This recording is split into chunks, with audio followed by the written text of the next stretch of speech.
국민 앵커 백운기, 정확한 분석, 날카로운 시각.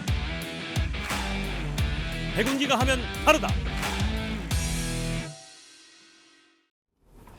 여러분 안녕하십니까, 백운기입니다. 교육부가 사교육 경감 대책을 내놓았는데요. 발표 내용을 정리해보면 공교육 과정에서 벗어난 문제, 이른바 킬러 문항을 수능에서 제거해서 사교육을 받지 않고도 수능을 치를 수 있도록 하겠다. 이게 주요 내용인 것 같습니다. 교육부 발표 이후에 학생과 학부모, 학원의 입장은 다양하지만 대체로 미진하다, 본질에 접근하지 못한 것 같다는 반응이 많습니다. 왜 그럴까요? 교육개혁이라는 거대한 문제를 킬러 문항이라는 사소한 데서 해법을 찾고 있기 때문 아니겠습니까? 공교육이 왜 무너졌는지 그걸 깊이 들여다보고 대책을 마련해야지, 어찌 킬러 문항 하나 없앤다고 공교육이 살아날 거라고 생각하는지, 입시 수사를 해봐서 대통령이 나보다 교육을 더 잘 아신다 이렇게 얘기하는 교육부 장관이 있는 한 해법은 요원한 것 같습니다. 생방송 백운기 정치본색 출발합니다.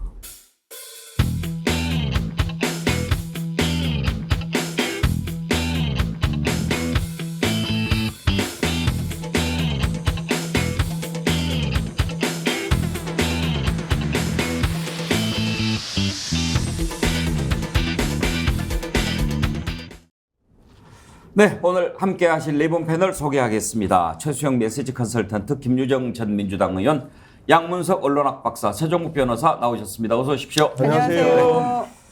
양문석 박사가 최종국 변호사랑 같이 하는 게 이번 주가 처음인가요? 네, 뭐 제가 별로 안 좋아하는 후배입니다. 예. 저는 존경하는 후배입니다. 선배입니다. 하지만 존경하는데 존경하지 마 이런 거 국회에서도 한번 들어봤는데 예, 그러지 마세요. 존경한다는데. 자, 상식가족 여러분의 댓글 참여 기다리고 있습니다. 유튜브 실시간 댓글 참여해 주시면 소개를 해드리고 매일 두 분 선정해서 자연주의 화장품 글램모에서 드리는 선크림, 아이크림 세트 선물로 보내드립니다.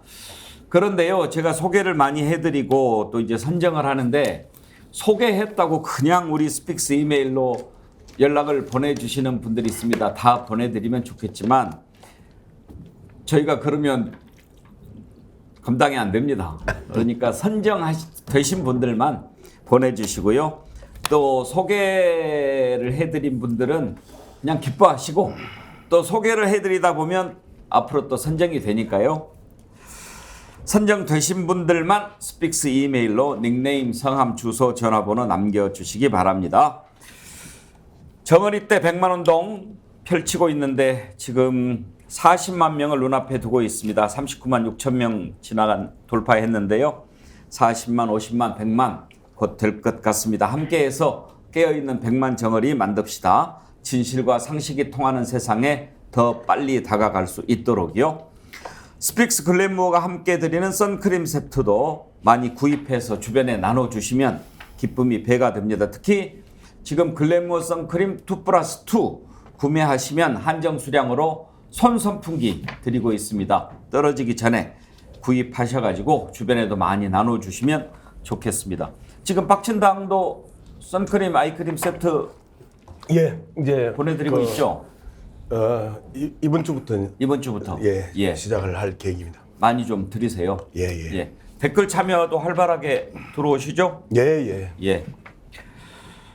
오늘 아침에 솔바람님이 스위스 여행 중에 듣고 있습니다. 지금 시각 오전 3시 49분입니다. 우리 시간으로 10시 49분에 보내주셨는데 새벽 3시 49분에 안 주무시고 스위스 여행 중에 또 정치본색 봐주시는데 감사합니다. 솔바라님 좋은 곳에 가셨는데 여행 잘 마치고 돌아오시기 바랍니다. 자작나무님, 스픽스 구독만이 대한민국을 살릴 길입니다.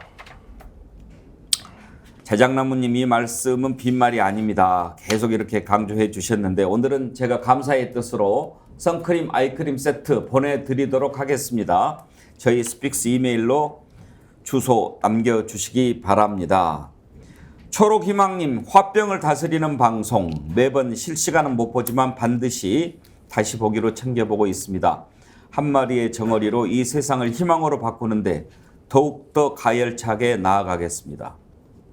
초록희망님도 안 드릴 수가 없네요. 오늘은 좀 많이 드리도록 하겠습니다. 초록희망님도 저희 스픽스 이메일에 남겨주십시오. 야, 근데 엄청난 방송이야 이게. 화병을 다스리는 방송이잖아요. 네.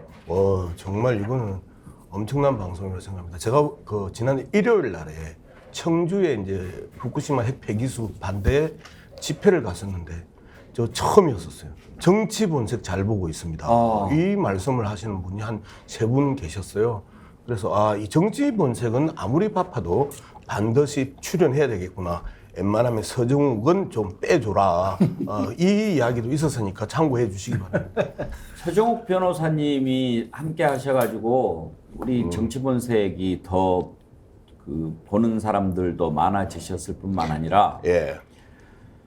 서정욱 변호사가 안 계시면 우리가 양쪽 날개라고 얘기할 수가 없지 않겠습니까? 근데 이제 화병을 다스리는 방송이잖아요. 예. 정우기가 있으면 화병을 계속해서 정우기가 키운다니까. 뭡니까? 서정욱 변호사 여기 사석이 아니잖아요. 저도 이게 그 며칠 전에요. 제 팬을 만났는데 제보고 이게 위로를 해주더라고요. 정말 이게 그 스픽스 좌파들이 덕실되는 방송 나가서 정말 이게 고생한다. 윤석열 정권 홍보를 위해서 이렇게 또 격려해 주신 분을 제가 만났어요. 예. 오늘 이렇게 말하잖아요. 서정욱 변호사, 최수영 메시지 컨설턴트 보수 패널 2분, 그리고 진보의 빅마우스 양문석 박사님, 그리고 진보의 꽃 김유정 의원 이렇게 계시니까 얼마나 보기가 좋습니까? 예, 뭐 시청자 여러분들께서 보기가 좋았으면 좋겠습니다. 예.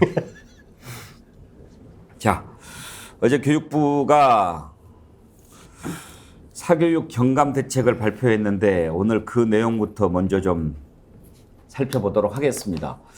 이조 장관이 나와서 여러 가지 설명도 하고 또 특히 킬러 문항에 관해서 예시도 하고 그러던데 킬러 문항 어제 교육부가 발표한 게 한 22개쯤 됐나요? 네.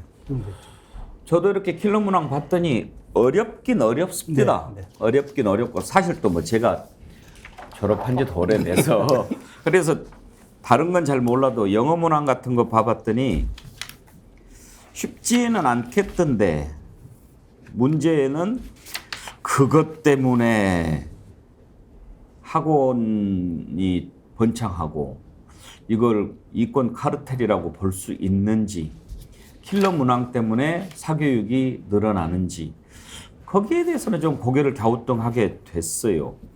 우리 양문석 박사님은 네. 특히 이제 부인께서 장학관이시잖아요. 예. 교육 현장을 잘 아시는데 네.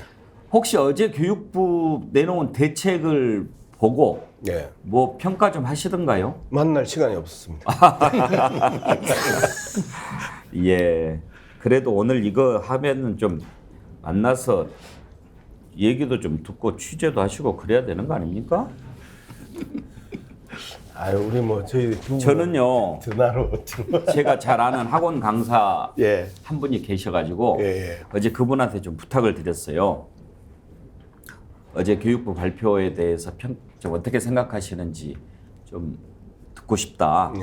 그리고 학원의 문제라든지 또 사교육 경감에 대해서 어떻게 생각하느냐 이렇게 했더니 난 좀 가볍게 답을 해주실 줄 알았더니 이메일로 거의 책 한 권을 보내주셨어요. 얼마나 성의 있게 보내주셨는지 학원 강사 유현상 선생님 진심으로 감사드립니다. 이분의 그 현실 진단 그리고 경감 대책에 대한 제언 이런 부분 나왔는데 이 부분은 제가 후반부에 좀 소개를 해드리도록 하겠습니다. 먼저 이주호 장관 발표 가운데 킬러 문항 부분 좀 들어보고 얘기 나눠보겠습니다. 지금 이제 킬러 문항 제거는 그야말로 그 공교육 내에서 다루지 않은 문항들, 정말 학생과 학부모 입장에서 공정하지 않은 문항들을 핀셋으로 제거하겠다는 것이고요. 이거는 어떻게 보면 공정성의 확보입니다. 최소한의 공정성의 확보고 또 이 사교육 유발의 그 정점에 있는 문제를 제거하는 것입니다. 그렇지만 이러한 그 조치가 결코 변별력 확보라는 중요한 그 수능의 역할을 약화시키지 않을 것이다. 수능을 준비하는 입장에서 혼란이 없을 것이라는 말씀을 다시 드리겠습니다. 자, 여러 가지 대책이 나왔지만 일단은 킬러 문항을 수능에서 빼도록 하겠다가 가장 큰 핵심인 것 같습니다. 자, 킬러 문항을 빼면 변별력에 문제가 생기지는 않을까 하는 부분을 걱정하지 않습니까? 이 부분은 조금 있다가 따로 떼서 보기로 하고, 킬러 문항을 뺀다고 해서 과연 사교육이 없어질까 하는 부분도 짚어볼 텐데, 먼저 서정욱 변호사, 교육부가 발표했던 킬러 문항 좀 보셨나요? 예. 서정욱 변호사는 공부도 잘했고 또 서울법대 가셨으니까 뭐 그야말로 수능 거의 만점 가까이 받으셨을 텐데, 학력고사 세대예요. 학력고사. 그 킬러 문항 봤을 때 어떤 생각 드시던가요? 자괴감이 들죠. 제가 이게 읽어도 무슨 말인지를 모르니까 네. 제 실력이 이거밖에 안 되나? 좀 이게 부끄러움이 들면서 이걸 이게 만점 맞는 학생이 있네? 수능 만점 놓잖아요. 이런 이제 그 생각이 들었죠. 부끄러운 생각이 들었어요. 부끄럽다는 건 본인 실력에 대한 예. 부끄러움입니까? 예. 뭐 그때 배운 거하고 지금 배운 게 또 다르니까 뭐 꼭 그걸 가지고 부끄러워할 일은 아닌 것 같고, 그러면 킬러 문항 그게 어려운 건 사실인데 어제 교육부 발표에서 킬러 문항을 빼면 마치 사교육이 좀 줄어들고 이럴 거라는 인식에 대해서는 어떻게 생각하십니까? 뭐 물론 이제 그 사교육을 저는 없애는 거는 진짜 어렵다 봐요. 그러게 불가능한 정책 목표죠. 경쟁이 있는 한 사교육은 있을 수밖에 없죠. 다만 이제 저는 사교육을 없앨 수는 없지만 사교육을 안 받고도 명문대학에 갈 수 있는 이런 환경을 만들어 줘야 된다는 거죠. 이게 바로 이제 공정한 변별력. 변별력은 필요합니다. 왜? 어차피 경쟁이 있으니까.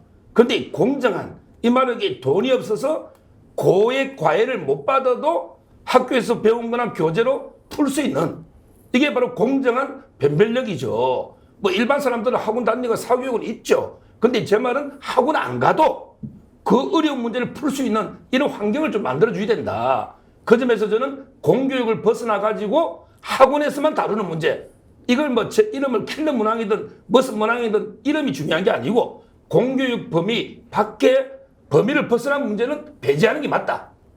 이렇게 저는 보는 거예요. 킬러 문항은 공교육 현장에서 가르치는 문제에서는 벗어난 거다. 범위에서는 벗어난 거다. 공교육 범위 내에서 아주 어려운 킬러 문항이 있는 예. 그거는 허용해야죠.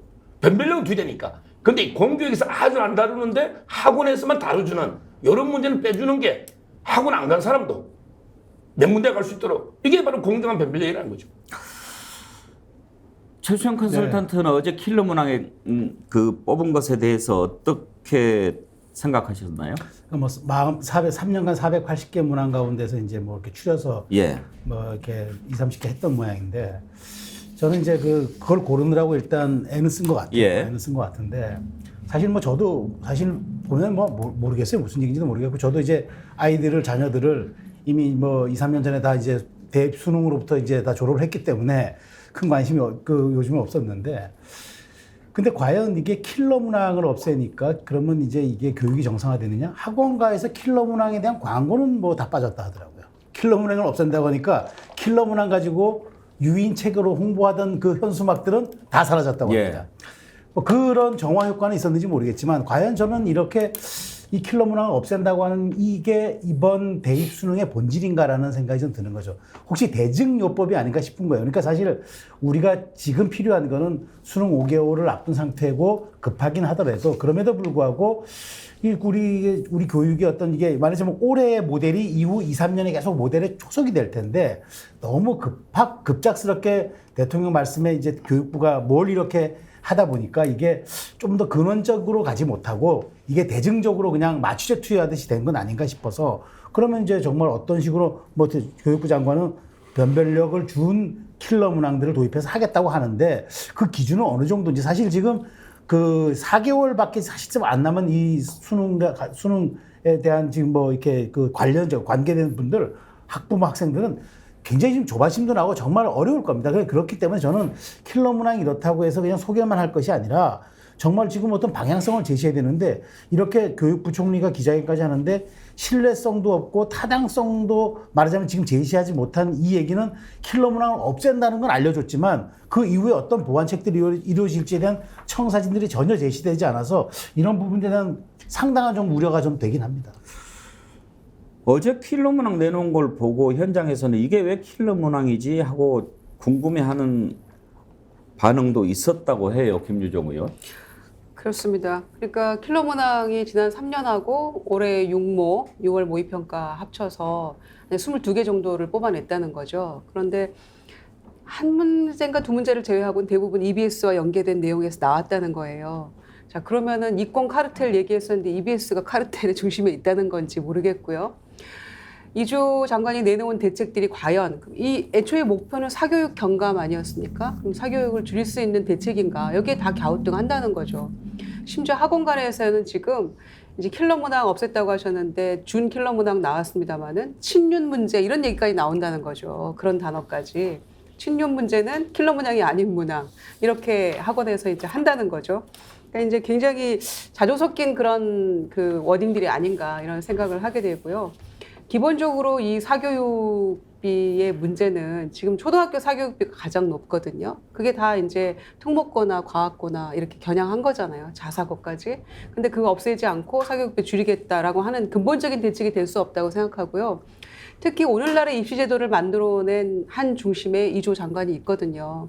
그러니까 지금 수시 대 정시의 비율이 아마 6대4 정도 될 겁니다.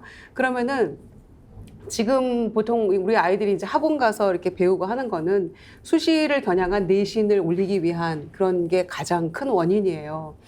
그런데 킬러 문항은 사실 어쩌면 최상위권 아이들의 그들만의 리그일 수 있단 말이죠. 그렇다고 해서 그걸 없앤다고 해서 아이들이 학원에 안 가느냐. 수시 비율이 정시보다 훨씬 높기 때문에 사실은 내신을 올리기 위해서 3학년 1학기 성적까지 보통 들어가거든요.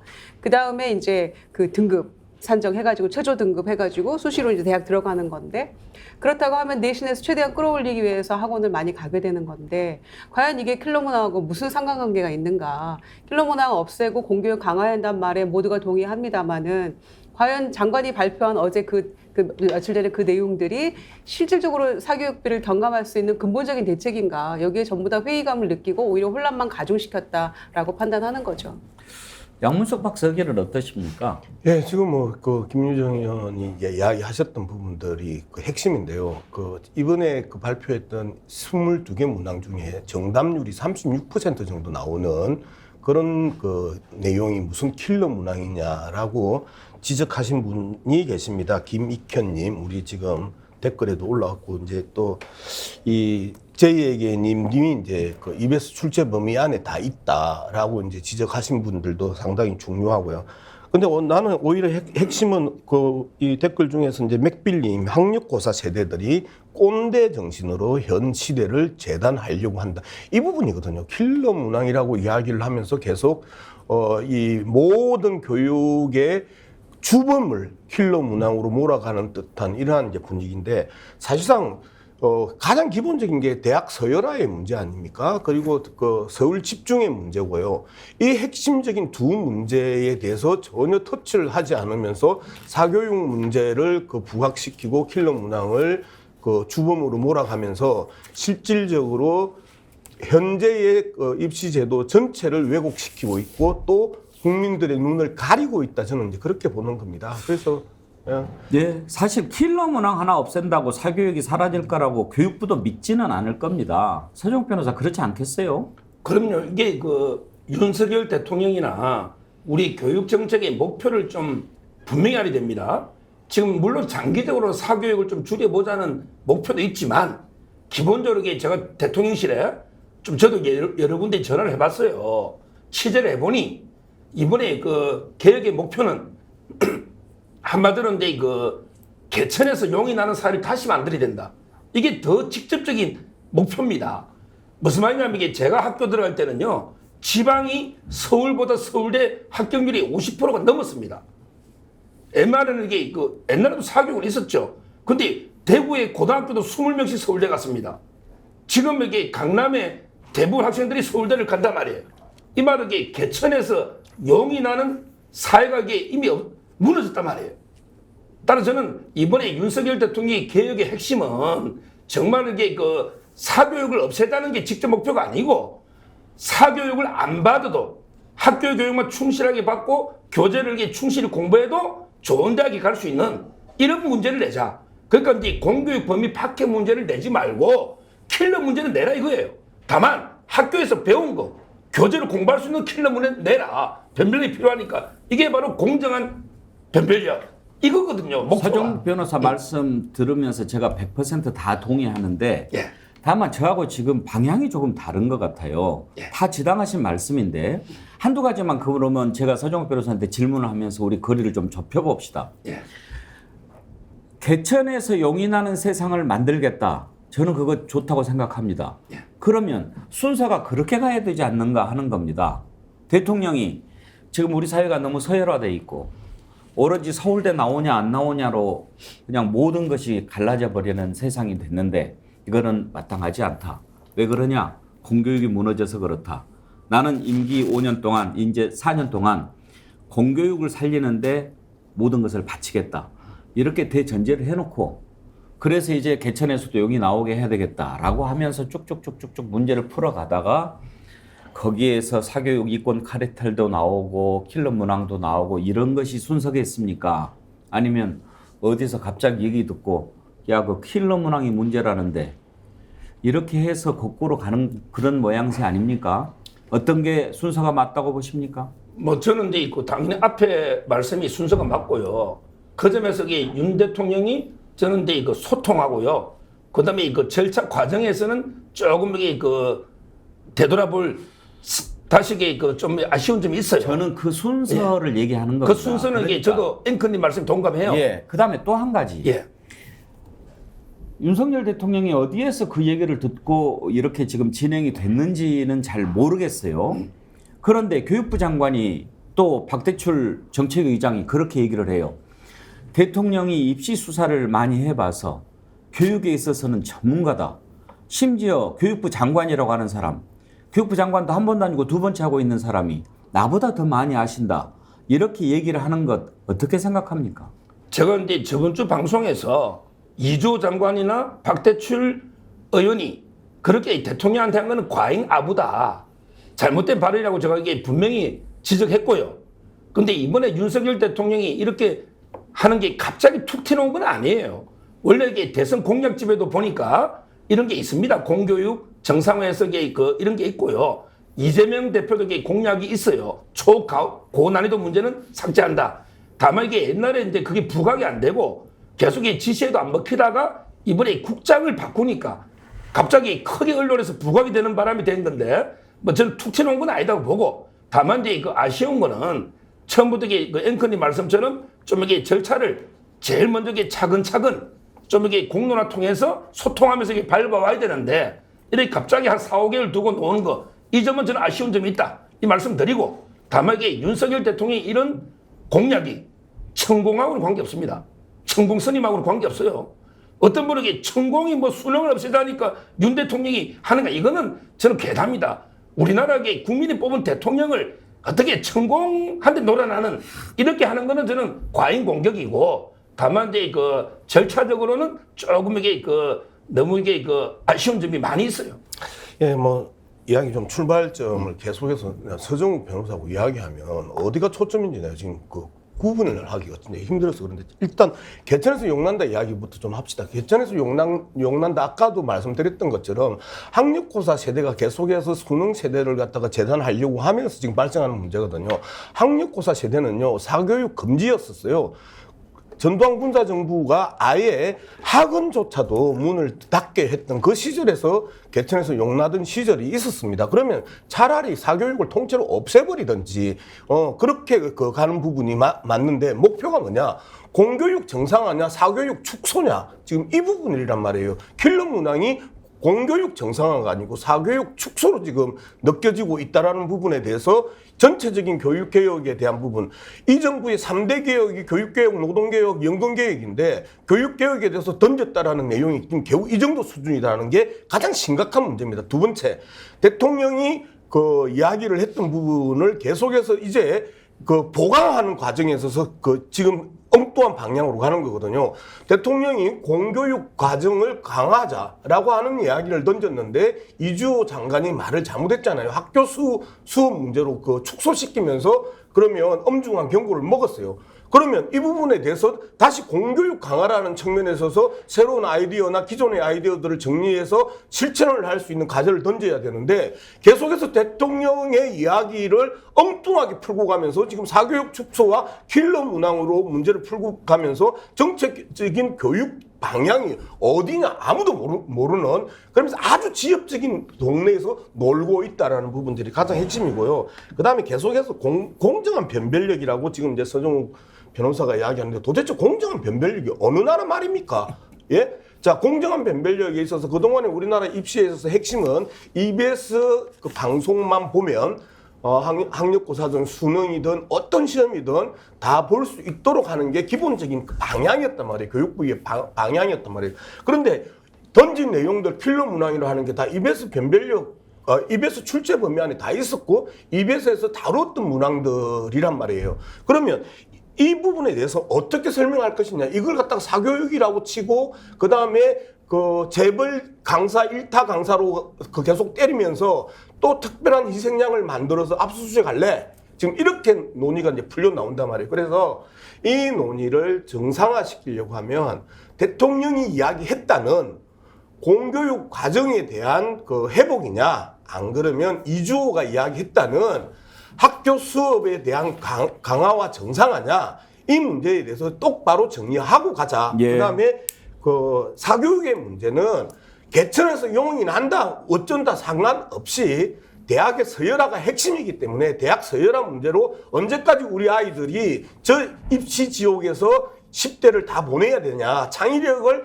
완전히 발달시킬 수 있는 마지막 기회인 그 세대들을 계속해서 입시 지옥에서 외우기 하고 그다음에 듣도 보도 못한 내용을 짧게 문단으로 그 공부해야 되냐.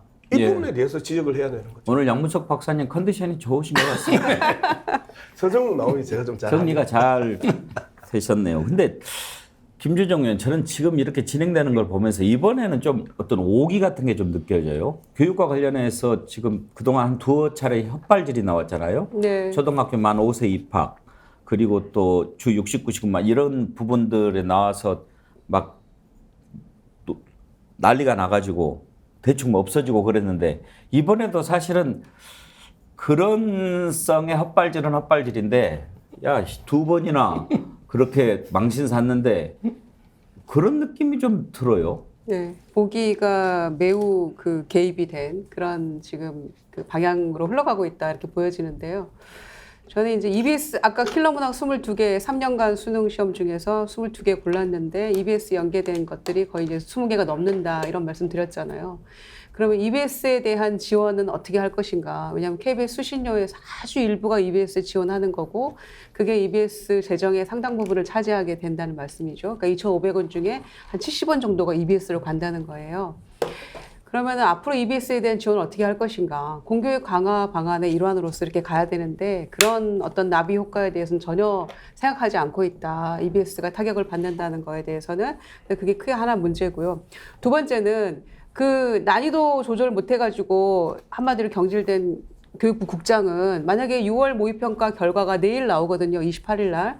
그러면은 거기에서 킬러 문항에 대한 정답률이 높고 뭐 실제로 다른 그 모의고사보다 오히려 쉬웠다. 이런 평가들도 사실 동시에 나오고 있거든요. 뭐 킬러 문항 뭐 몇 개를 제외하면.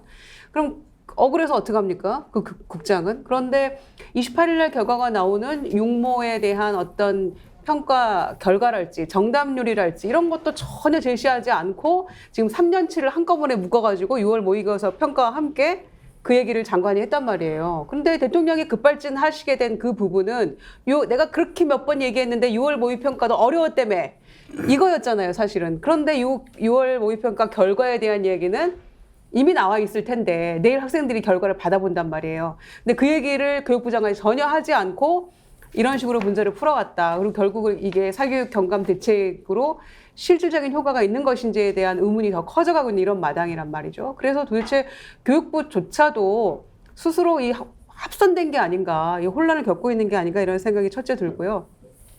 두 번째는 저는 지금 학교 현장에서 이 킬러 문항을 포함한 수능 출제 방향에 대해서도 굉장한 혼선을 느끼고 있습니다만은 지금 나이스 여러분 아시죠? 교육행정정보 시스템 나이스 4차가 지금 가동이 됐어요. 예.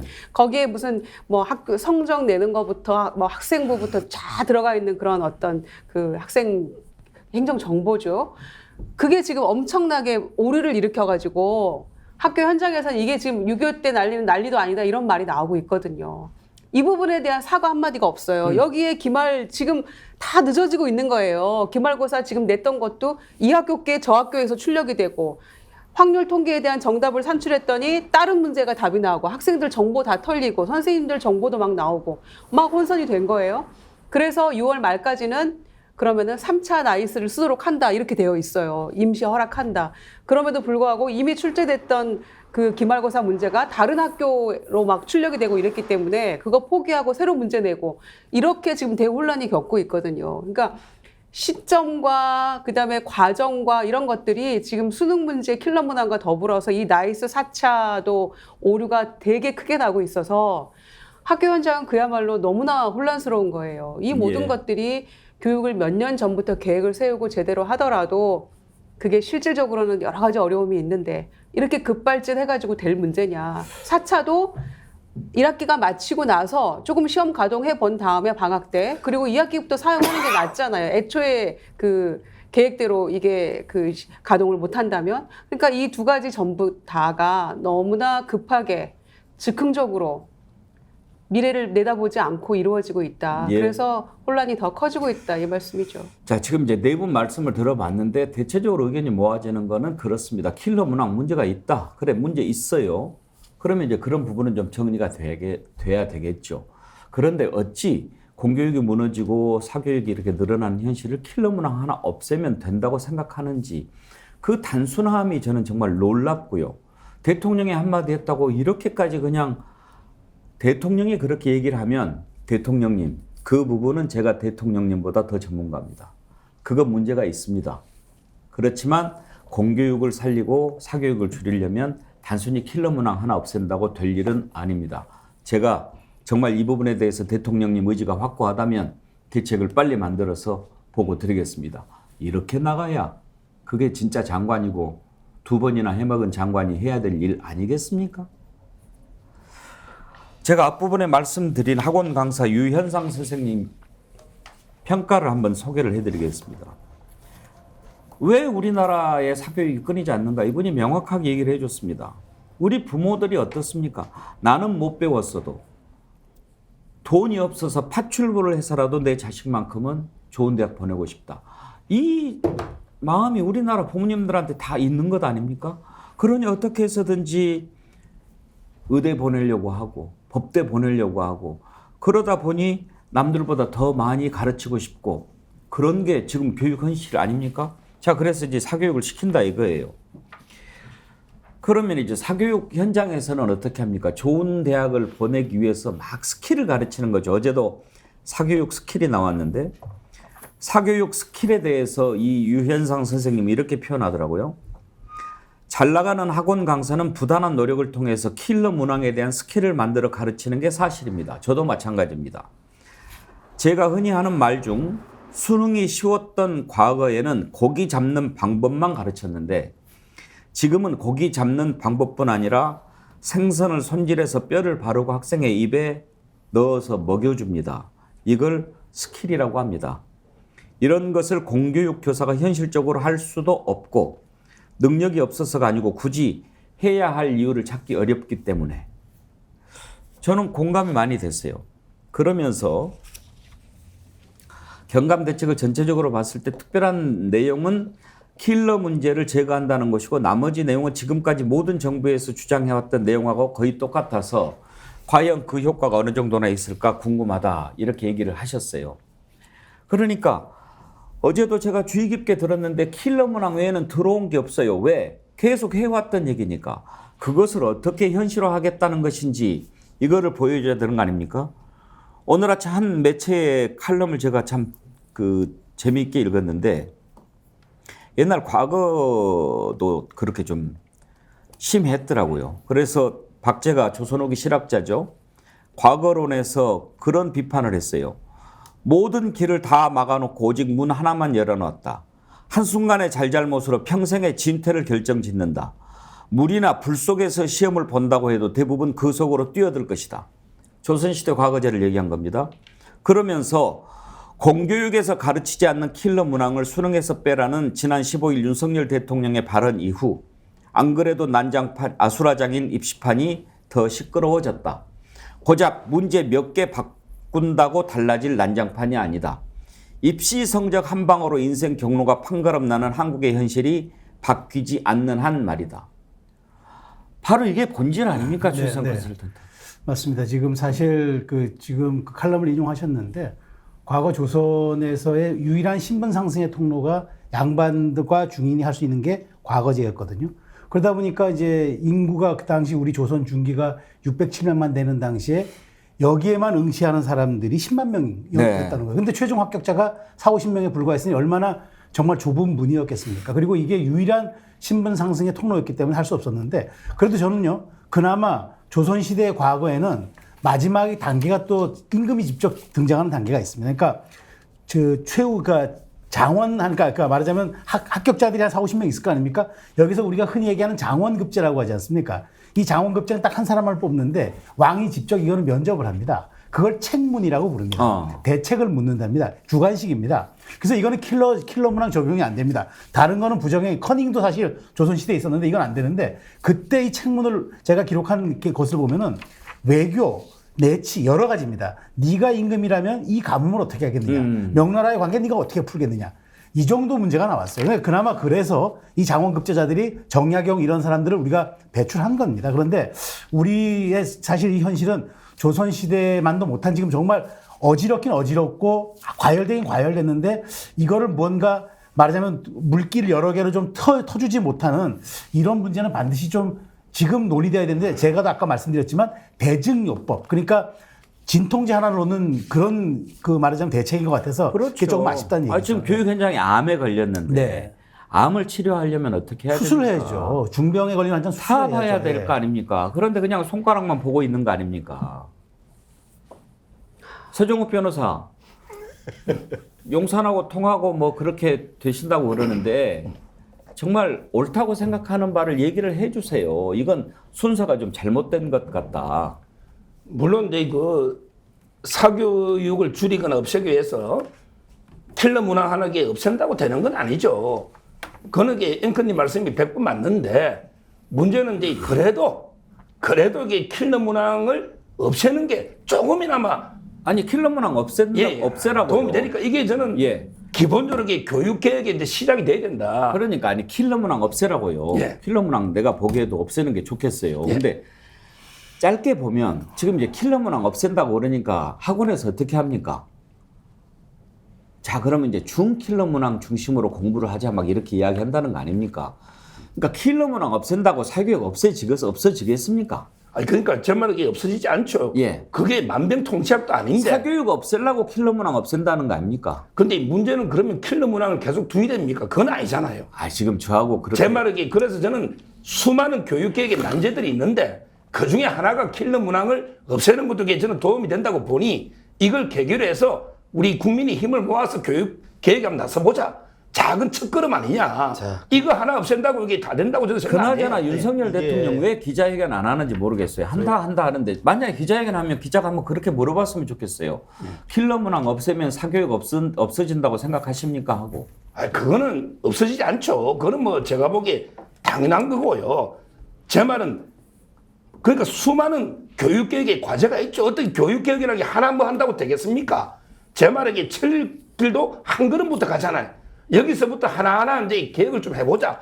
물론 이게 완벽하게는 힘들어요. 이게 제가요, 역사를 봤더니 고려시대도 이게 국자감은 죽었어요. 그때 최충의 문헌 공도를 비롯해서 12공도, 사교육이 판쳤습니다. 고려 500년도. 조선시대도요, 성균관은 이게 죽은 거예요. 결국 이게 뭐 도산서원이라든지 서원 있잖아요. 이게 사교육입니다. 우리가 이게 사교육이 천년에 뿌리 깊은 거예요. 이 사교육 없앨 수는 없어요. 어느 시대든 사교육이 공교육보다 앞서 나갔습니다. 근데 제 말은 그래도 우리가 방치는 못하니 킬러 문항 없애는 것부터 해서 하나하나 이게 좀 조금이나마 노력해보자. 이런 대통령의 진정성을 좀 이게 믿고 서로 협조하자는 거죠. 좀 이야기합시다. 뭐 도산서니 사교육 그런 식으로 이야기하면 역사 왜곡이에요. 그건 사립학교예요, 사립학교. 공립학교, 사립학교하고 사교육하고 공교육하고 하늘과 땅 차이예요. 그런 식으로 계속해서 호도하면 안 되는 거고, 그다음에 수많은 교육개혁이 있다라고 이야기했죠. 그래서 수많은 교육개혁이 있어. 근데 이제까지 대통령이 지적했던 수많은 교육개혁 중에 딱 2개 이야기했어. 5세 입학하고 그다음에 킬러 문화. 지금 이거밖에 없어요. 자, 이 정부가 기본적으로 앞서도 말씀드렸던 것처럼 3대 개혁 과제를 가지고 있는 거잖아요. 그러면 교육개혁, 노동개혁, 연금개혁에 교육개혁을 갖다가 지난 1년 동안 도대체 교육개혁이라고 던져놓고 뭐 했냔 말이야. 개우 킬러 문항 하나를 갖다가 대통령이 이야기해가지고 한 달 내내 지금 한 나라를 갖다가 들썩거리게 만드는 이 행태에 대해서 지금 심각한 문제가 있다라고 지적을 하는 거예요. 그리고 그래요, 킬러 문항 없애는 게 가장 좋아요. 제가 봐도 못 풀어요. 제 아이들 이 영어 시험 문제 보면 정말 화가 나. 자, 그 킬러 문항 없애는 건데 그 킬러 문항은 수많은 교육 과제에 있어서 가장 밑단에 있는 한두 개란 말이야. 그 한두 개를 건드려 가지고 지금 온통 교육 개혁하는 것처럼 흉내 내지 말라는 거예요. 그다음에 세 번째 교육부 문제입니다. 저는 기본적으로 윤석열 정부의 공포 정치가 이 공무원들에게도 엄청난 부담을 주는 것뿐만 아니고 임명직 교육부 장관에게도 이 공포 정치가 그대로 적용이 된다고 봅니다. 자, 이 정도 나라가 시끄러웠으면 종합 대책이 나왔어야죠. 그죠? 그리고 이 종합 대책에 있어서 킬러 문항 문제는 저 끝에 있어야 되는 내용이에요. 그런데 지금 교육부 자체가 이 정부의 3대 개혁 과제라고 하는 교육 개혁 과제에 있어서 한 번도 제대로 종합 대책이 나온 적이 없단 말이에요. 그러니까 이 문제가 계속해서 시끄러운 거예요. 자, 이러면 이 정도구나. 자, 그러면 윤석열 대통령이 말 잘못했구나, 실수했구나 라고 인정하고, 그리고 윤석열 대통령이 빨리 교육부의 종합 대책을 만들어라. 그리고 이 현재의 문제를 갖다가 어떻게 풀 것인지를 고민을 해서 발표를 하자. 이렇게 이야기해야 되는데, 뭐 국자감에도 뭐 문제가 있었고, 뭐 성균관에도 문제가 있었고, 그때도 사교육이 있었고, 이 이야기가 뭐 하려고 튀어나와? 그거 없애자는 게 지금 줄이자라는 게 기본적인 우리의 논의인데. 자, 교육 문제가 참 어렵죠. 그래서 백년지 대계라고 하지 않습니까? 우리가 여기서 짧게 토론해서 할 것 시간까지는 안 되지만, 그렇게 어려운 문제를 그렇게 쉽게 생각하는 것, 거기에서 문제가 시작이 된 거 아닌가, 그런 생각이 드는데요. 다음으로 넘어가려고 하는데 혹시 뭐 하실 말씀 있으신가요? 김유정 의원? 특별히 없습니다. 다만 교육부 장관이 얼굴 보니까 나에게 이런 날이 오다니라고 얼굴이 굉장히 안 좋네요. 본인이 이런 교육 과정과 오늘날의 이런 수시 정시 이런 것들을 다 만든 장본인으로서 일단 깊은 반성이 필요하고요.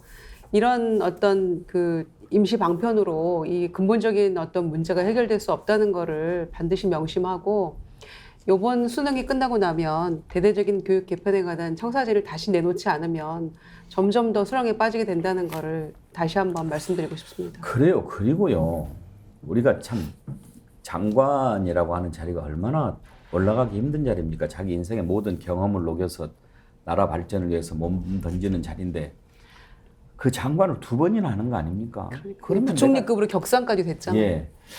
그 장관을 2번째 할 때는 총리도 마찬가지고, 그러고 보니까 이게 이렇게 2번씩 하는 사람들이 많나요, 이 정부에?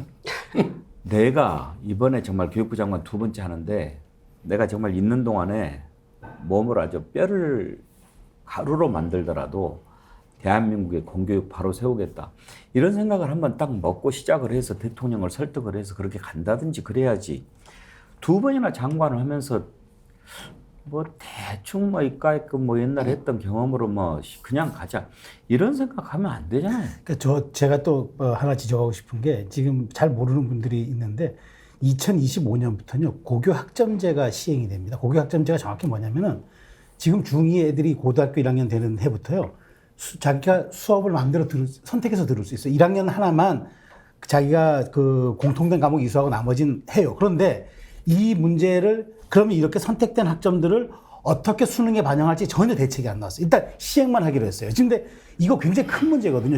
더더군다나 지금 수능이 이렇게 지금 자꾸 흔들려 버리면은 내신이나 이런 문제들은 더더욱 이제 불신에 갈 텐데, 자, 그러면 이 문제를 어떻게 보완할 건지에 대해서 사실 불편한 침묵이 있어요. 그래서 저는 이런 것들의 다 보완점들이 이제 종합적인 대책이 돼야 되는데 정말 제가 보기에 자꾸 대증요법을 얘기하는 것 같아서 교육부 장관 이런 거 정말 신경 써야 됩니다. 더군다나 어제 킬러 문항 내는 거 가운데 하나는 정답률이 36.8% 나온 문제도 그건 있잖아요. 킬러가 아니죠. 이게 무슨 킬러입니까? 왜 이런 보편 문제죠, 그건.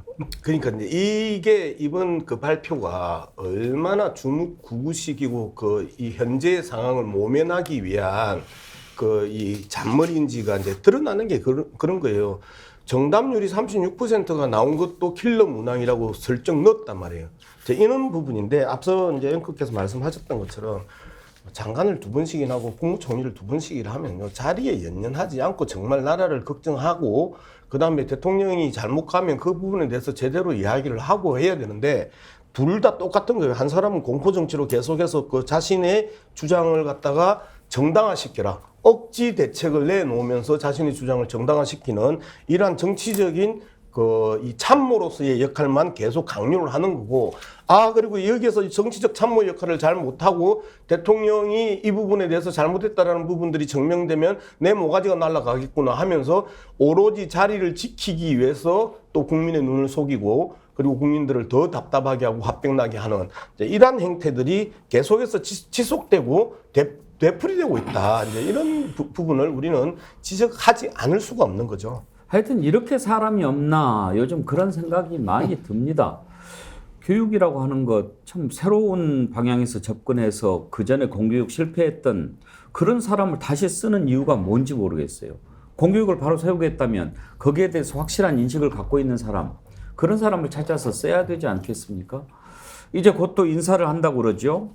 지금 이제 방통위원장 직권 면직 돼서 이번에 이제 가처분도 기각이 되고 전현희 인권위원장은 이제 임기를 다해서 물러났고 근데 이제 이번 주에 곧 지명이 될 것 같은데 국민권익위원장은 검사 출신으로 하고 방통위원장은 그렇게도 말이 많은 이동관 특보를 지명을 할 것이라는 기사가 나옵니다.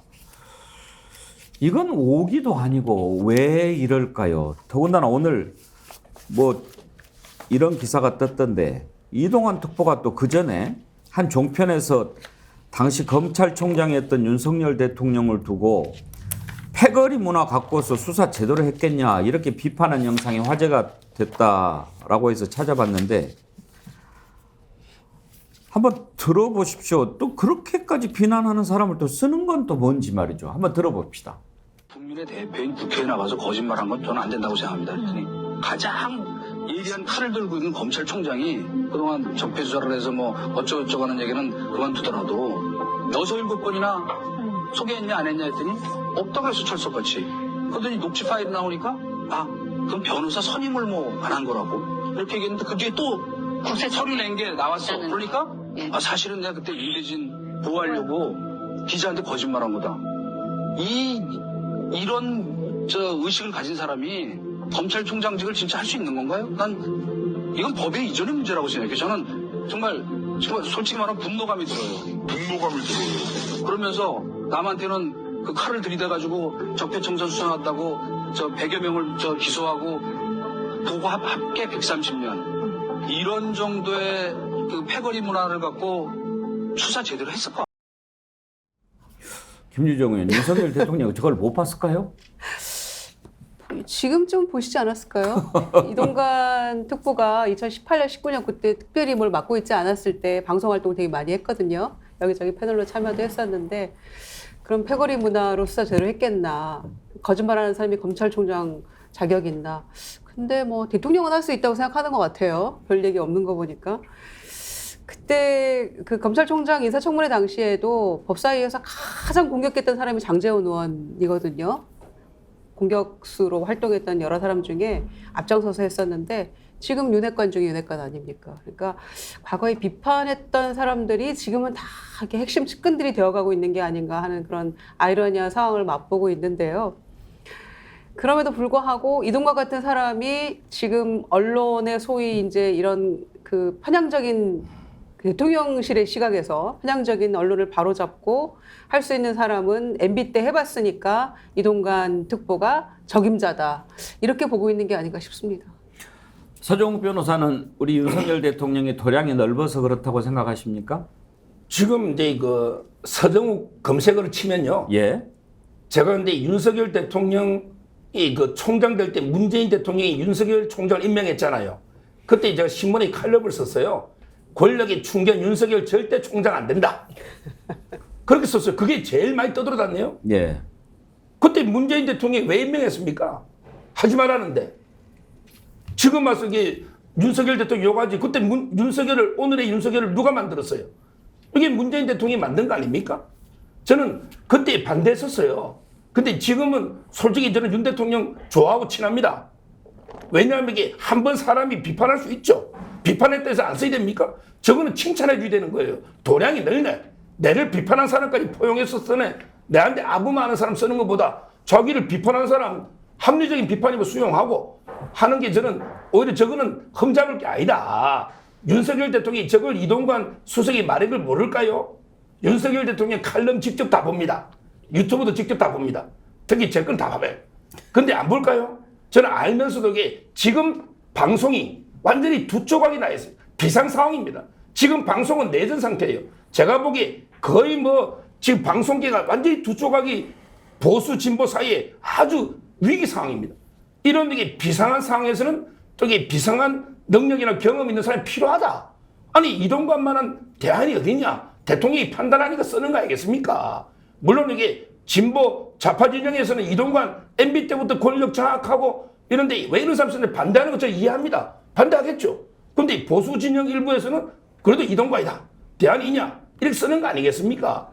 저는 뭐 일단 이게 인사권자가 쓰는 거니까 우리가 반대한다고 안 쓰겠습니까? 뭐 문재인 대통령은 반대하면 안 썼습니까? 청문회 통과 안 하고 쓴 게 장관이 몇 명입니까? 따라서 저는 대통령이 일단 인사권을 존중해서 한번 지켜보고 뭐 반대하는 건 자유죠. 자유지만 일단 이게 대통령이 임명하는 것도 저는 대통령이 고유 권한이다. 이래 봅니다. 그런데 그 엄마가 아이를 낳았어요. 그리고 그 아이가 계속해서 사고치고 빗나가요. 그 엄마 다 엄마 책임입니까? 지금 충성스러운 개라고 이야기를 했었잖아요. 윤석열을 향해서 충성스러운 개라고 이야기를 했는데 거기까지가 그 가장 적당한 표현이에요. 충견이에요. 권력에 대한 충견. 그 부분에 대해서 계속 엄마를 공격하는 거는 부적절하다고 보는 것이고 도량이 넓다고 이야기했는데 몰랐겠지. 저렇게 이야기한 거를 뭘 도량이 넓어. 세 번째, 무슨 위기 상황입니까 방송이? 자, 종편 우리나라에 소위 말하는 레거시 그 미디어에서 다 종편 다 그렇죠. 그다음에 신문 거의 다 그 윤석열 찬양가만 불러대죠. KBS 그렇죠. 예? SBS 더 심하죠. 그다음에 MBC가 어쩌다가 한 번씩 비판하는 이 수준이 지금 현재 상황에 있어서 한국 언론 현황이고 방송 현황이죠. 그런데 무슨 반쪼가리가 어떻게 나지? 그 뭐 10대 1이면 반쪼가리예요? 정확하게 이야기하세요. 현재 방송이 뭐 좌우로 갈라져서 엄청난 위기 상황이라고 이야기했는데 10대 1이면 그게 그 위기 상황이에요?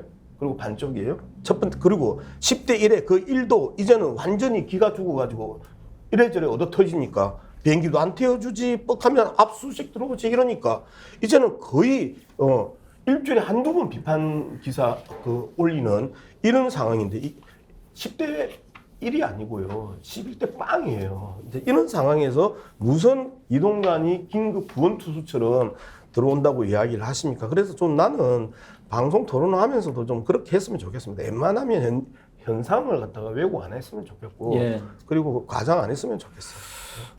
마침 보니까 오늘 나오신 네 분이 이 방송이라든지 언론이라든지 이런 부분에 대해서 다 전문가십니다. 지금 이제 양문석 박사님은 그야말로 방통위원 출신이시고, 서정욱 변호사는 KBS 이사를 하셨고, 최수영 컨설턴트는 KBS 시청자위원 또 시청자 미디어재단 박근혜 정부 때 홍보수석실에 계셨고, 김유정 의원은 방송 진행도 하셨고 또 민주당 대변인도 하셨고, 이렇게 언론 환경을 잘 아시는 분들이 마치 모여 계신데 최수영 컨설턴트한테 먼저 물어봅시다. 지금 이렇게 문제가 많은 이동관 특보를 굳이 지난번에 정순 씨는 학폭 때문에 하루 만에 그만뒀잖아요. 그때는 법무부에서 몰라서 그랬다고 그랬어요. 이번에는 다 알잖아요. 근데 그때는 안 되고 지금은 되고 이것도 모르겠고 이렇게 무리해서라도 하려고 하는 이유가 몹시 궁금합니다. 그러니까 윤 대통령께서 적임자로 본 거죠. 자, 그러면 이제 이동관 수석이, 전 수석이 왜 적임자냐. 제가 보기에 윤 대통령께서는 어쨌든 이 어떤 본인의 스타일상 추진력이 있는 사람을 좋아하는 것 같아요. 그래서 지금 사실 여러 가지 논쟁은 있습니다. 저도 뭐 이번 대통령직 인수위 때 방송통신 미디어 분야에 참여했습니다만은, 전문위원으로 참여했습니다만은 그 양 진영으로 지금의 언론이 편향돼 있다, 편향돼 있지 않다는 해석의 영역이 돼버렸습니다. 그러니까 이거는 정확하게 팩트로서 어떻게 계량할 수 있는 것들보다는 인식의 영역으로 가가지고 이게 이제 우리에게 불리한 지형이 됐다고 생각을 하는 것 같아요. 근데 이제 이거를 대통령께서는 취임 1년 차에 내가 지지율이 제대로 나오지 않았고 뭔가 동력을 가지지 못했던 게 이런 어떤 유리하지 못한 언론 지형에서 이걸 한다는 건데, 저는 그런 점에서 이번에 그 말하자면은 KBS에 대한 수신료 문제 이런 것들이 다 이제 연동돼 있는데, 어쨌든 대통령께서 이거를 가지고 이제 앞으로 드라이브를 걸 사람은 이동관 수석뿐이라고 생각하는 것 같은데, 아마도 제가 보기에는 학폭에 대한 문제도 좀 일부 들여다본 것 같아요. 그런데 정순신 그때 당시 변호사와는 좀 결이 다르다고 판단한 것 같은데, 어찌됐건 저는 그런 과정에서 만일 이번에 이동관 수석에 대해서 지명을 해서 청문회까지 갈 텐데, 청문회 가가지고 당연히 야당이 청문 보고서를 채택해주지 않은 상황에서 대통령이 또 임명을 강행한다 그러면 저는 사실 여기에 대한 정치적 부담이 상당할 거라고 생각이 됩니다. 그래서 이런 부분에 대해서 정말 이동관 수석이 지명된다 그러면 청문 과정에서 얼마나 이걸 좀 설득해낼지, 제가 보기에도 거의 뭐 기정사실화된 것 같은데, 지명은. 근데 저는 그 과정이 정말 쉽지 않을 것 같은데 이걸 어떻게 돌파할지, 그리고 여기에 대해서 여론이 형성되는 것들이 저는 굉장히 주목됩니다. 김유정 의원. 네. 지금 이동관 특보가 MB 정부 때 KBS 인사 개입했다는 것, 국정원의 좌편향 인사 파악하라고 지시했다는 것을 포함해서 언론 장악을 위해서 어떤 짓들을 했는지가 쭉 나오지 않습니까? 네. 이런 거를 알면서도 하는 거 보면 또다시 언론 장악을 시도하려고 하는 거 아니냐, 그런 생각이 드는 건 상식 아닙니까? 그렇죠. 그러니까 적임자라고 생각하는 것 같아요. MB 정권 때 이렇게 장악하고, 지금 오늘 아침 경향신문 같은 데도 굉장히 크게 이제 몇 개에 걸쳐서, 지면에 걸쳐서 보도가 됐었는데, 2010년에 이제 국정원의 주문 생산한 그런 보고서라는 거 아닙니까? KBS의 좌편향 인사들 다 색출해라, 뭐가 문제인지 다 해서 올려라, 이렇게 했다는 그 문건들이 다 이렇게 보고가 됐고, 수시로 이제 그 청와대 행정관하고 국정원하고 다 이렇게 소통하면서 그런 보고 문건 만들어서 생산해서 홍보수석도 다 보고했다는 거죠. 그러니까 정말 그 심각한 문제인데, 방통위원장을 면직시켜버린 이유가 뭐 중립성의 훼손 이런 거 아니었습니까? 편향성 이런 문제였는데, 지금 그 문제는 지금 사법부에서 제대로 가려지도 않은 문제였고, 그런 상황에서 이동관 수석이 했던 행태는 너무나 명확하게 지금 드러나고 있는데도 사실관계가 분명한 그런 편향적인 그 일들을 해왔던 것이고, 심지어는 지금 방통위원장 내정설이 나도니까 그 혜택을 입었던 종편 기자들도 대다수가 반대하고 있거든요. 이동관 내정에 대해서. 그렇다면 이 문제가 얼마나 심각한지 아마 아실 거예요.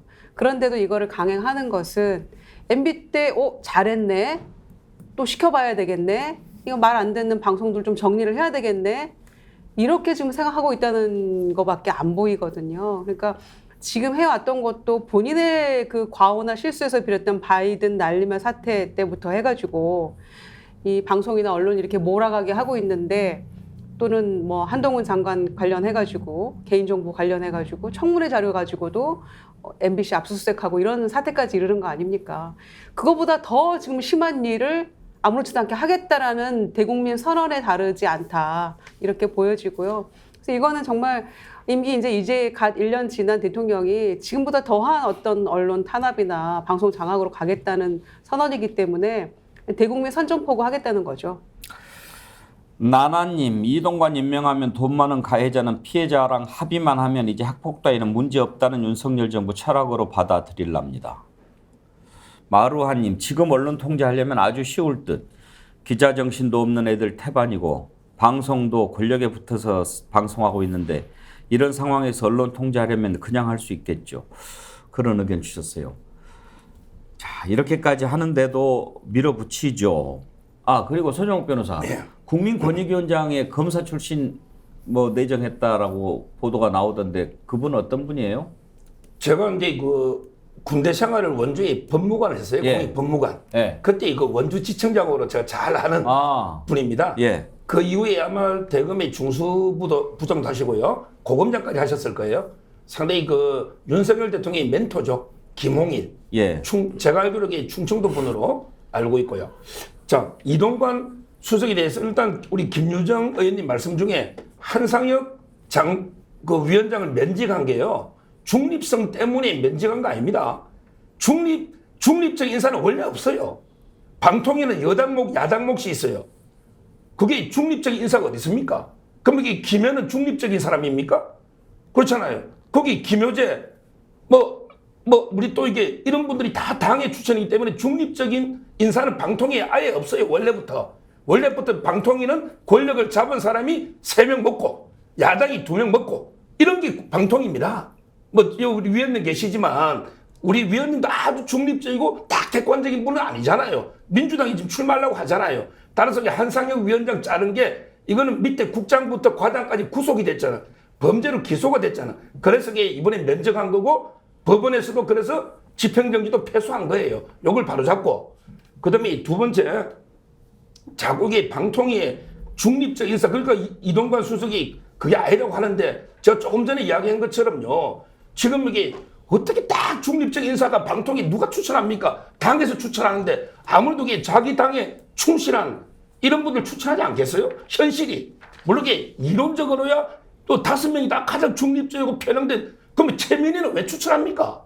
물론 임명은 안 됐지만 최민희 그분이 남양주에서 가짜뉴스로 처벌까지 받은 전과가 있는 분입니다. 이런 분을 왜 방통위원으로 추천합니까? 민주당이 잘한 겁니까? 이것도 저는 이동관 수석이 편향됐다 하기 전에 그 민주당은 중립적 인사를 다 추천했느냐? 한상혁은 중립적 인사입니까? 한상혁 제가 신림동 강의할 때 수업 들은 제자예요. 그 전혀 하다못해 언론학 박사기도는 없습니다. 위원님보다 우리 양문석 박사보다 더 전문성이 없어요. 비교 대상이 어불성설이지만 근데 위원장 했잖아요. 어불성설 얘기는 아예 안 하시는 게 좋고. 근데 제 말 한상혁 위원장을 방통위원장 할 때는 그러면 공정하고 권익위 얘기하는데 방통 얘기를 더 길게 하시네. 예, 권익위 김홍일 검사장은 뭐 별 이슈가 안 되니까. 아니 그것을 제가 궁금해서 물어보는 거예요. 검사 출신이 국민권익위원장 간 적이 제가 그 말씀 마지막으로 드릴게요. 예. 지금 이게 전직은 전현희는 제 동기 변호사입니다. 예. 근데 이번에 검사 갔잖아요. 아마 이게 검사 간 적 없어도 변호사나 검사나 뭐 저는 이게 똑같은 법조인이 문제가 있는 거고요. 제가 마지막 드리고 싶은 말씀은 그러면 이게 방통위원장을 검사로 보내야 되겠습니까? 그래도 이동관 수석은 전문가입니다. 우리 옛날에 구관이 명관이라는 말도 있잖아요. 옛날에 경험도 있고. 근데 검사 출신을 그 방통위원장 보내가지고 또 장악하죠?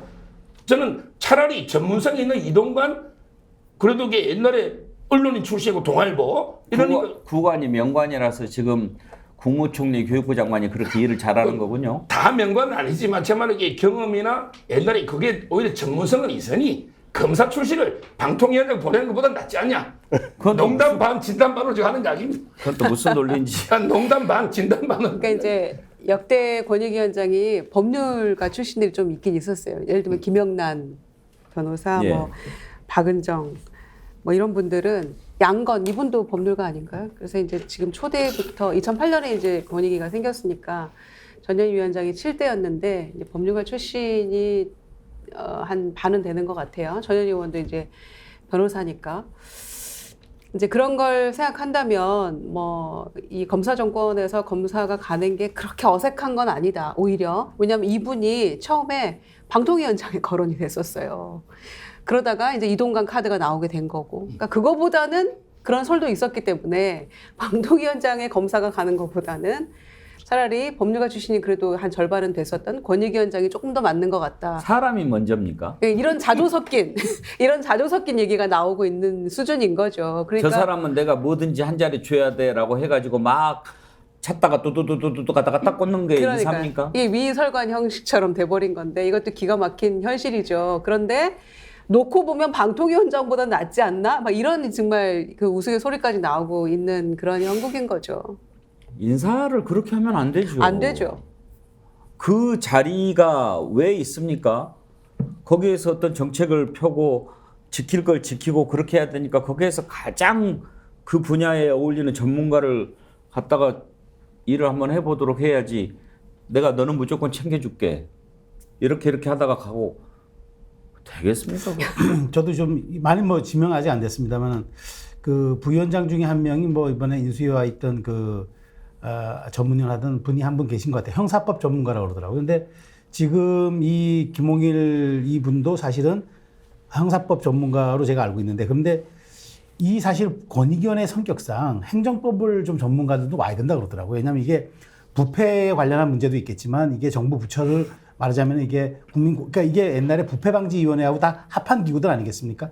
그래서 좀 다양성이 있어야 하는데 과연 그렇게 좀 편중되는 게 맞냐는 그런 지적들도 있어서 저는 뭐 내정은 안 됐지만 뭐 기정사실화된 것 같은데 저도 사실 이 법률과 편중에 대해서는 저도 참 할 말이 없습니다.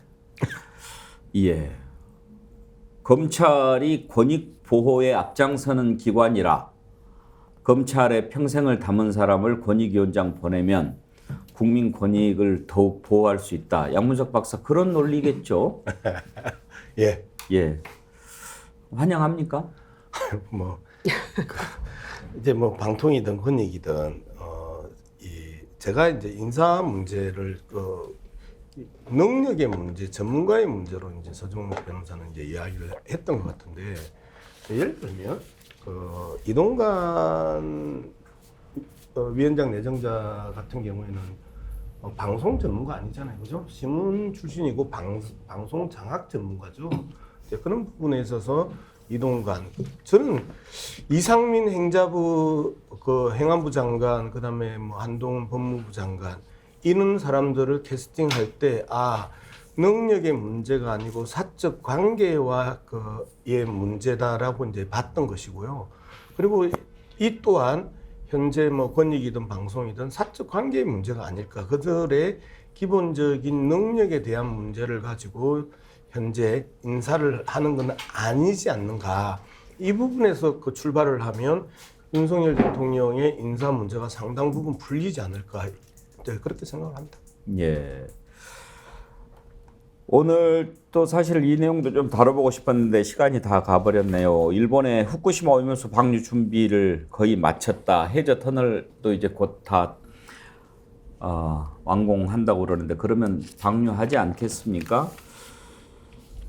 후쿠시마 오염수 방류. 근데요, 이거를 지금 대응하는 걸 보면 민주당 의원들 단식하고 정의당도 반대하고 그러는데 국민의힘은 김기현 대표랑 성주 가가지고 참외를 막 먹고 그러면서 이제 사드 괴담이었다. 또 횟집에 가서 회를 막 먹고 메시지 컨설턴트 보시기에 이제 무슨 메시지인지는 알겠는데 예. 그게 이게 서로 맞는 메시지입니까? 그러니까 뭐 그렇게 현장 퍼포먼스도 저도 뭐 필요하다고 보는데 저는 사실 이번에 보면서 정진석 의원의 행보가 좀 눈에 띄더라고요. 예. 정진석 의원이 얼마 전에 이제 니혼 게이자이 신문과 인터뷰를 통해 가지고 일본 정부도 노력해야 된다.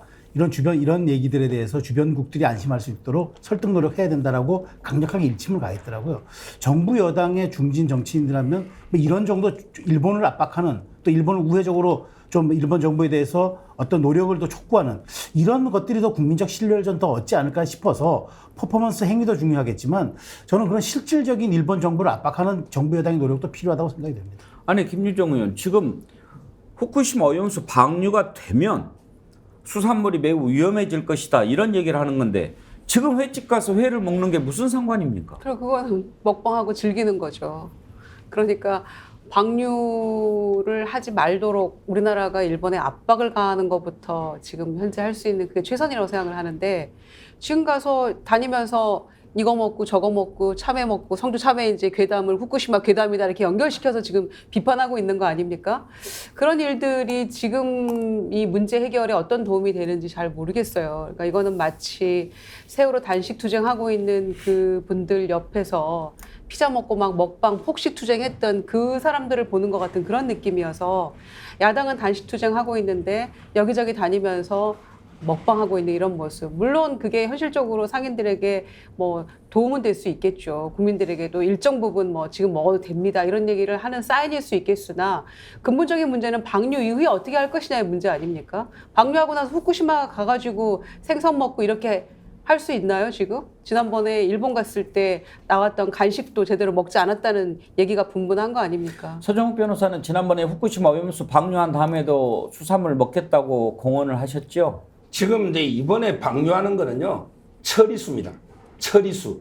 그러니까 이제 저는 당연히 뭐 먹고요. 근데 제가 이 방송을 위해서 2011년도 뉴스를 많이 검색해 봤어요.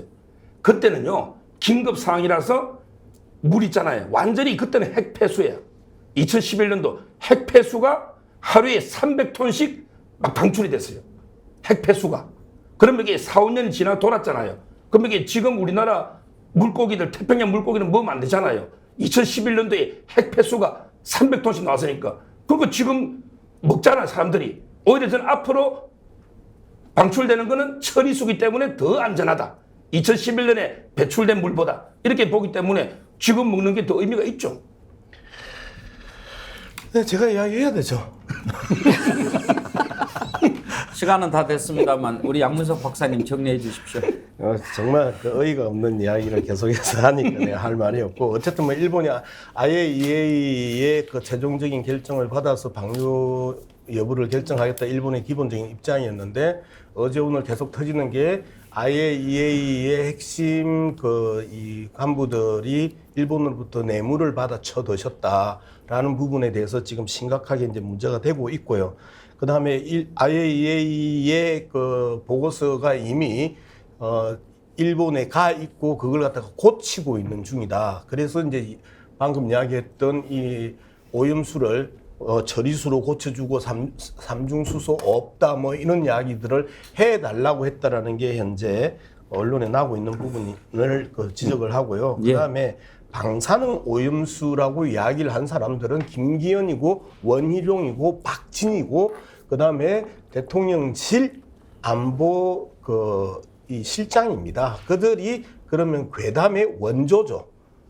불과 2년 전에 방사능 오염수에 대한 정부의 대처를 강력하게 촉구했던 이들이 또다시 민주당을 향해서 그리고 여기에 대해서 지적하는 사람들을 향해서 괴담이라고 하고 사법 처리한다라는 우리가 게 지난번에 그거 틀어드린 적도 있습니다. 예. 국민들이 판단하실 겁니다. 예. 오늘 여기까지 하죠. 예. 함께해 주신 네 분 수고하셨습니다. 감사합니다. 감사합니다.